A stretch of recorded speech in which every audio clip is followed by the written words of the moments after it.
Dalawa lang ang posibilidad na magkaganito yung iyong remote. Nag-blink maski hindi ginamit. Sa interesado, tara, busisiin na natin. Pag ganito yung naranasan mo sa iyong remote, nagbi-blink maski hindi siya ginagamit, dalawa lang ang posibilidad noon. Either yung kanyang IC o kaya yung kanyang dashboard. Before natin kalikutin, kakabitan muna natin ng battery para makita niyo kung ano yung kaganapan before natin ayusin. Ayan o, tingnan nyo. Nagbi-blink siya habang kinakapitan natin ng battery. Hindi pa natin yan pinipindot, pero nagbi-blink na siya. Oh. May nagtanong kasi sa akin nito, bossing, bakit po ang remote namin nagbi-blink lagi? So ito na yung mga kasagutan mo, idol. Kung sakali makita mo to, idol. Hanggat kaya ko, gagawa tayo ng video para lang masolusyonan yung problema mo. May paalala lang ko sa inyo, pag madalas kasi mabagsak yung ating remote, ganun talaga yung mangyayari. Maapektuhan yung kanyang IC o kaya yung kanyang dashboard. Yung remote pala natin, ito yung remote sa signal. So pag tanggal nito, napakadali lang yun. Dito lang sa gilid, yung pinakagilid niyan. Tapos gamitan mo siya ng mga plastic, yung maninipis lang na plastic para hindi masyadong madamage yung kanyang tagiliran. Pero may mga remote talaga na iba na medyo mahirap talaga siya baklasin. Ito nagkakataon lang na mas madali yung sa atin. So try nga natin tingnan yung kanyang dashboard. Ayan, ayan, ito na yung kanyang dashboard. Sobrang linis yung dashboard niya. Tingnan nyo. So wala siyang moist. Yung iba kasing remote pag medyo matagal na, nagmo-moist din dyan eh. Tapos nag-iba na yung kulay. Una mong i-check itong nilagayan ng battery, yung spring. Minsan kasi umuuga-uga na yan. So dino-double check lang natin para may idea din kayo. Pati itong sensor niya, yan. Pag umuuga-uga din kasi yan, nagka-problema yung remote natin. Pero wala doon ang issue natin kasi nagbi-blink sa atin eh. Yung issue noon, grounded kaya nagbi-blink o kaya sira yung kanyang IC. Tingnan mo yung dashboard natin, sobrang linis. Puwera lang to. Ito, yun know, parang maitim.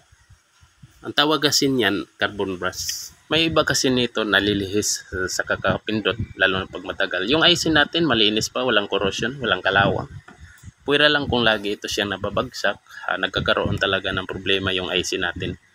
Na uuga yung mga spare part doon sa loob.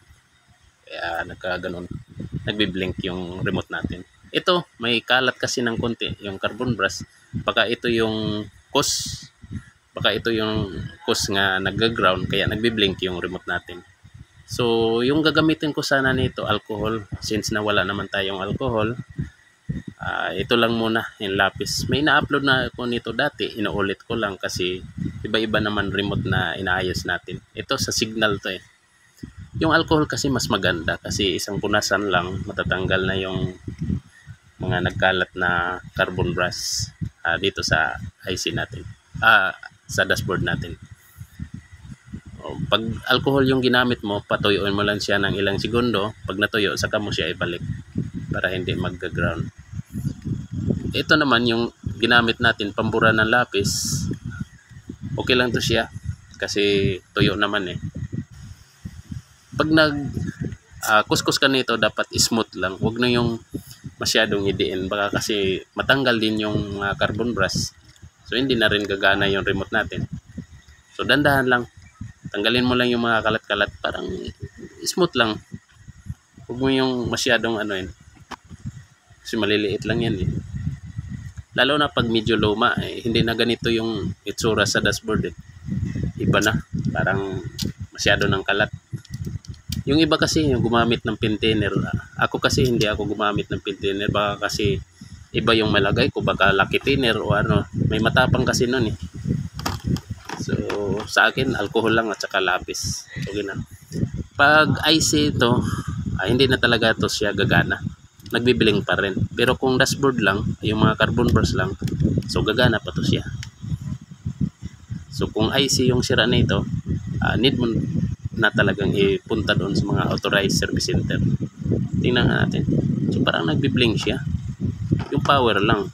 Yung iba.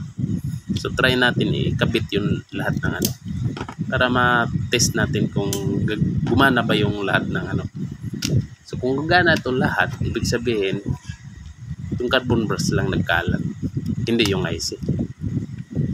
Pag IC kasi mahirap na yun eh. Halimbawa nalinisan mo na lahat-lahat, alcohol yung ginamit mo o kaya itong pambura ng lapis, tapos pagkabit mo uli ganun pa rin, nagbi-blink pa rin, IC na yun. 100% IC yun. Tingnan nga natin ulit. Ayan o, gumana. Gana siya. Sa ibang parte. Gana na siya. Tapos hindi na siya nagbi-blink. Ibig sabihin okay na to. O di ba napakadali? O, pupunta ka pa ba ng service center? Ito pa lang, kaya na eh. Kaya mo na yan. May lapis ka lang. Kudkurin mo lang yan. Tapos nakasave ka ng pambigas.